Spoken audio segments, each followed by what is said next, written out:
कार्यक्रम के मुख्य वक्ता के रूप में श्रीमान महिपाल सिंह जी से आग्रह करूंगा कि वो मंच दिग्गज में आकर और अपनी ओजस्वी वाणी से हमारे भैया बहनों को आगामी परीक्षा के लिए शुभकामनाएं दें और अपने जीवन के संस्मरण इनके साथ साझा करें।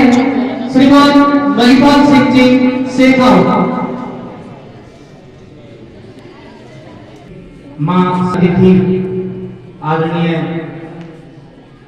कुशाल जी, निदेशक विक्रमादित्य, आदरणीय मोहनलाल जी जांगीर साहब, निदेशक मां सरस्वती मिला, और दिनेश जी जो मेरे गुरुजी रहे हैं, एवं सभी अध्यापकगण, मातृशक्ति, छात्र तरुणाई शक्ति। वैसे तो नरेश जी कहते हैं मुख्य वक्ता, ऐसा कुछ नहीं है, लेकिन ये है कि विषय है आज का जो अवसर है वो है दीक्षांत समारोह। इसका नाम यहाँ दो कारण है कि एक तो हम अपर शिक्षा के लिए जा रहे हैं और दूसरा हम जहां पर हमने शिक्षा ग्रहण की वहां से विदाई ले रहे हैं। और ये शाश्वत सत्य है कि जब किसी की शुरुआत होती है तो कहीं कहीं अंत होता है और एक अंत एक शुरुआत को जन्म देता है। तो ये अच्छा अवसर है, लेकिन दीक्षांत समारोह इसलिए कहा जाता है कि भारतीय परंपरा में दीक्षा का महत्व है, शिक्षा का महत्व नहीं है। हर जगह पर आपने सुना होगा किस गुरु से दीक्षा ली। रामराज जी को सर्वोपरि माना गया है और अब तो विदेश के पूरे जितनी भी संस्कृति और सभ्यताएं हैं वो भारत की संस्कृति और सभ्यता से निगाह बना करके देखिए कि हमारे यहाँ संस्कृति का बहुत ज्यादा लोप हुआ था। बहुत सारे रोम आए, कुषाण आए, पुर्तगाल आए, अफगानी आए, डच आए, फ्रांसीसी आए, अंग्रेज आए, सबने हमारी संस्कृति का प्रहार किया, तोड़ने का प्रयास किया, लेकिन अजर अमर रही क्योंकि हमारे बहुत सारे जो मनीषी थे उन्होंने त्याग किया था और उस त्याग का बलिदान है, उस त्याग का प्रताप है कि हमारी संस्कृति बची रही।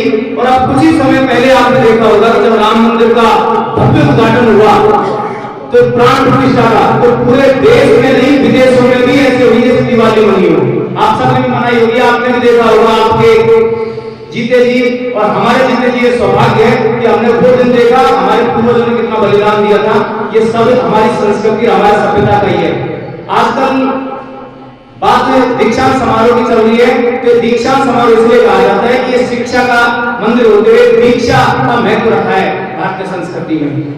दूसरी बात मैं कहना चाहूंगा कि आज का जो परिदृश्य है वो प्रदूषण का परिदृश्य है। ये चाहे भौतिकवाद की चकाचौंध हो या आधुनिकता की आंधी हो, इसने हमारे युवाओं को, हमारे बच्चों को इस प्रकार से प्रदूषित किया है, चाहे मोबाइल हो या टीवी हो, खास करके जो मोबाइल इंटरनेट है, इसमें हम जो चाहते हैं वो नहीं देख करके जो हम नहीं चाहते वो हम देखते हैं। अमूमन हमें करना क्या होगा, जो भैया अपने माता पिता के पैर छूते हैं ना, अब आप किसी भी नेट पर सर्च करना कि हाथ लगा के पैर छूने से क्या फायदा होता है। ये टेलोपैथी है। आपने कभी देखा हो कि हम किसी को याद कर रहे हैं, अचानक मोबाइल आ गया, उसका फोन आ गया, याद करने का तुरंत फोन आ जाता है। ये टेलोपैथी है। आप जैसे ही उनके हाथ लगाओगे, टच करोगे, पॉजिटिव एनर्जी जो है हमारे अंदर अत्यधिक ऊर्जा बढ़ती है। दूसरी बात एक नंबर और है कि जो भैया सुबह 5 बजे यानी कि सूर्योदय से 1 घंटे पहले जो उठते हैं और उठने के बाद में हमारी हाथों की रेखा देखते हैं, और आप सब जानते हो कराग्रे वस्ते लक्ष्मी कर मध्य सरस्वती कर मूले गोविंदम प्रभाते का दर्शनम। इस श्लोक का स्मरण करने के बाद में और अपने इष्ट को कोई भी संत महात्मा का नाम लेकर के और उसके बाद में गुनगुना पानी पीना। गुनगुना पानी पीने के बाद में 10 मिनट या 5 मिनट टहल करके, और यदि आप पढ़ते हैं तो कल से ही करके देख लेना, अछूत, ये कोई मेरा नहीं है, ये निश्चित रूप से हमारी सनातन संस्कृति का प्रतीक है और महात्माओं ने दिया है कि जो भैया ऐसा करते हैं, गुनगुना पानी पीते हैं, घूम करके 5 मिनट में, 7 मिनट में, 10 मिनट या 5 मिनट एक्सरसाइज करते हैं, फिर पढ़ने बैठते हैं, निश्चित रूप से इतनी पॉजिटिविटी एनर्जी आती है। आप करके देख लेना कल से। और जो भैया अपने के अलावा जो अपने माता पिता की सेवा, प्रणाम करते हैं, गुरु का आदर करते हैं, इससे पॉजिटिव एनर्जी इस प्रकार की आती है कि जब भी करते हो उनका जो अंतरात्मा से आशीष मिलती है वो आपको बहुत आगे तक लेके जाती है।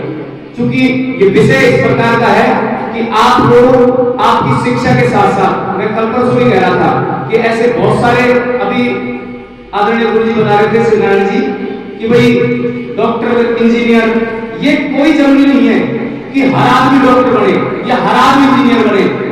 हर जगह पर हमें केवल अपनी प्राण शक्ति लगानी है, चाहे वो खेल हो, चाहे ललित कला हो, चाहे कौशल हो, या कोई भी क्षेत्र हो, राजनीति का क्षेत्र हो, या कोई अपना कार्य हो। मुंबई का मुसड़ पान वाला 10,000 का पान बेचता है, उसने उसकी प्राण शक्ति लगा करके उसे एक विचारधारा में बदल दिया। विचारवाद किसी भी क्षेत्र में ला सकते हो, चाहे दुकान पे ला सकते हो, क्योंकि हमारी केवल सात्विक जीवन, सदविचार और सत्संगति के, लेकिन लगाए मन से, जब मन से प्राण शक्ति लगाते हैं तो वो अपने आप एक विचारवाद बन जाता है। जिस प्रकार एक मोबाइल आया, मोबाइल में टॉर्च की, घड़ी की इंडस्ट्री, और यहाँ तक कि बैंक में जो अभी आया ना, इसने बैंक खाली कर दिया। विचारवाद ये है कि हमको हमारी प्राण शक्ति लगानी है उस पढ़ाई में, और फिर पढ़ के देखो, निश्चित रूप से आप एक मुकाम हासिल करोगे। मैंने पहले भी कहा था ये बात को कि दो प्रकार के स्टूडेंट होते हैं, टीचर ने पढ़ाया और बच्चे ने उसे घर जाके पढ़ा। ऐसे बच्चे, टीचर ने पढ़ाया और बच्चे ने घर जाके पढ़ा, ऐसे बच्चे पैसिव रिकॉल होते हैं। ऐसे बच्चे जो पैसिव रिकॉल होते हैं वो बड़े बड़े पदों पर हासिल होते हैं, IAS, IPS, RAS।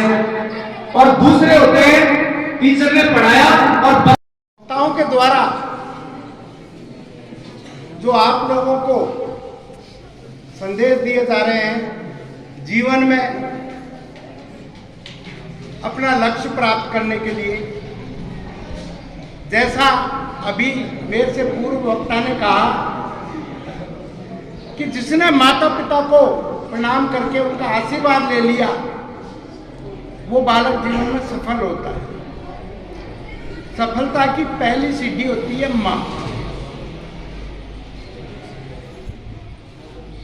एनर्जी के बारे में बताया कि पैर छूते हैं, आजकल संस्कृति हो गई, गुरु हो अथवा अपने परिवार में बड़े बूढ़े हो, बालक बस थोड़ा झुका, ऐसे इशारा किया और बस हो गया प्रणाम। यदि आप पैर छूकर प्रणाम लेते हैं तो मन से जो दुआ निकलती है उसका मैं आपको प्रत्यक्ष एक उदाहरण बता रहा हूं। असंभव चीज भी संभव हो जाती है।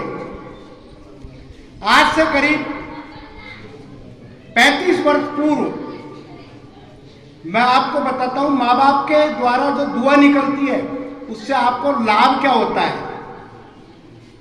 आज से 35 साल पूर्व एक फिल्म आई थी कुली,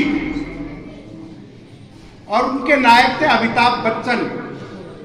जब शूटिंग चल रही थी तो पुनीत सर ने शूटिंग में और जब घूसा मारा तो महानायक की पसलियों पर वो सचमुच लग गया। उनकी पसली टूट गई और उनको बीच कैंडी अस्पताल में भर्ती कराना पड़ा। नसें फट चुकी थी। डॉक्टरों ने जवाब दे दिया कि ये अब बच नहीं पाएंगे। जब डॉक्टरों की प्रेस वार्ता हुई, पूरे भारतवर्ष का विदेशों में भी लोगों ने हवन करना शुरू किया। हर घर में से दुआ जाने लगी। जो व्यक्ति मौत के मुंह में जा रहा था वो आज भी 78 वर्ष की आयु में आज भी हमारे सामने छोटे टीवी के पर्दे पर आ रहा है। ये मैं आपको बता रहा हूं कि दुआ क्या काम करती है। आप याद कीजिए, स्कूल में आते हैं हम, गुरु को आपने बार बार प्रणाम किया, सभी गुरुजनों को सिर पे हाथ रखते हैं, मन से दुआ देते हैं, बहनें प्रणाम करती है, दुआ देते हैं। तो ये तो मैंने आपको बात बताई कि उनको पूरे संसार की दुआ मिली, अमरत्व प्रदान हो गया। मेरी बात को थोड़ा ध्यान से सुनेंगे, स्पेशली क्योंकि मैं आपसे बात कर रहा हूं। पूरे राजस्थान स्थान के अंदर माध्यमिक शिक्षा बोर्ड का पेपर होगा, एक ही सिलेबस होगा, एक ही पेपर आएगा, सब एक जैसा उत्तर लिखेंगे, फिर भी अंकों में बड़ा अंतर आता है। क्यों? हमने जो पढ़ा है उस प्रश्न का उत्तर हमें देना आता है कि नहीं आता? प्रेजेंटेशन जो है कॉपी के अंदर प्रश्न जो पूछा गया है उसका उत्तर किस तरीके से देना है, इस बात पर निर्भर करता है कि आपके अंक कैसे हैं। अभी इंटरनेट पर बाजार के अंदर पासबुकें आ रही हैं, उनमें ब्लूप्रिंट देखा होगा, अर्धवार्षिक का पेपर आपने दिया होगा, प्री बोर्ड का भी दिया। बिना रणनीति के परीक्षा में बैठना सबसे बड़ी मूर्खता है।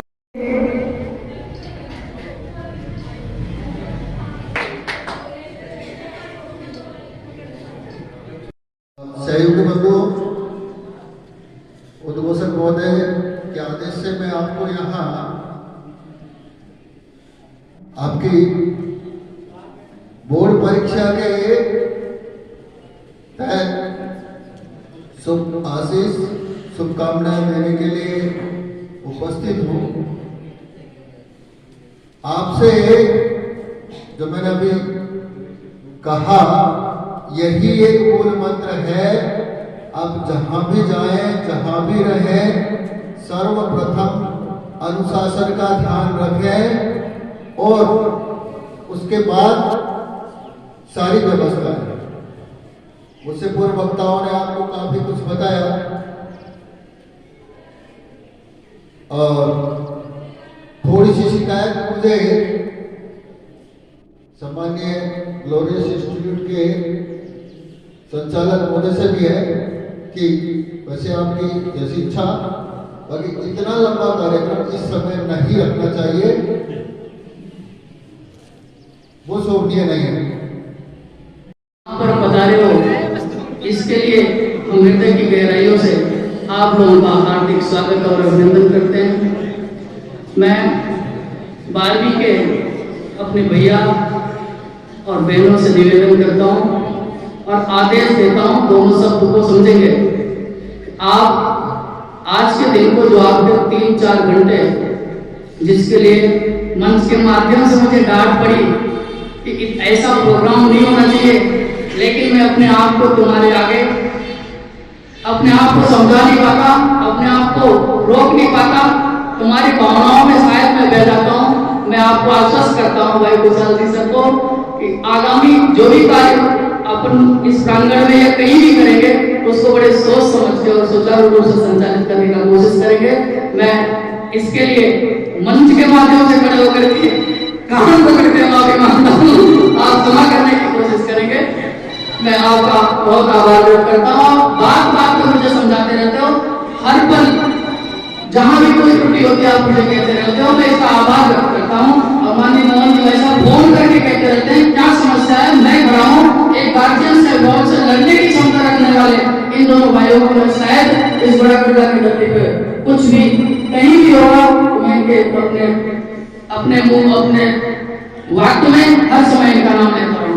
मैं लास्ट के शब्दों में बारी वाले भैया बहनों को विशेषकर 4 तारीख को पहला पेपर अंग्रेजी का, हम अंग्रेजी में एक सेंटेंस पढ़ते हैं कि first impression is last impression. अगर अंग्रेजी के पेपर में अपना तहलका और अपना पताका लहरा गया तो मुझे विश्वास है कि आपका आत्मविश्वास कहीं नहीं गिरेगा। और जो बोलता नहीं है वो करके दिखाता है। किसी बच्चे ने मुझे कल परसों में बात कही, जो बोलता नहीं है वो करता है। मुझे विश्वास है मेरे बच्चों पे। के लिए उस कीर्तिमान को स्थापित करने के लिए आपको रण क्षेत्र में युद्ध के लिए भेज रहा हूं और खुद पर आत्मबल हमारा मजबूत है। बहुत कुछ कहने के लिए मैं आगे से ही आपको प्रेरित नहीं करूँ, आगे से ही कुछ शब्द नहीं